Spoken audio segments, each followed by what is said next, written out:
Welcome back, guys. This ring this time is quite special because it's St. George's Day on Sunday, and as a scout leader, we all get together in our local community and we have a little parade with all our cubs and our beavers and scouts and things like that, just to celebrate St. George's Day. Now, the idea of this ring was put to me by Wayne Gilbert. I'll put a little link up here to Wayne's channel, and it was social media or something like that. It was his idea actually, because he knows I'm a scout leader and he thought it'd be a cool ring to make. So we're using a stainless socket, as we usually do. Obviously St. George Day, it's going to be a white and red. I've got this silver white. It's got like a pearly kind of tint to it, and then I've got the red. So we're going to put a red and a white band in there, and then we're going to cut it off, and then I might wear it on Sunday. Anyway, enjoy.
Well, there we are.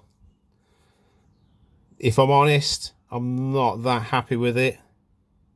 There was a couple of problems I had amongst the work. I mean, the parting off tool that I used to cut these ridges in, the first attempt, it kind of slipped because one of me little guides wasn't fastened properly. Anyway, so it slipped, so I had to go over it again and then recut it. But if you look, can you see? I'm not entirely happy with that. It'll be okay. I'll still wear it on Sunday, but that colour's just not to my standard, really. See? Anyway, well, thanks for watching. Remember, hit that subscribe button. I've got loads more ideas for rings, actually. Different styles and stuff, so hit the subscribe button and I'll see you next time.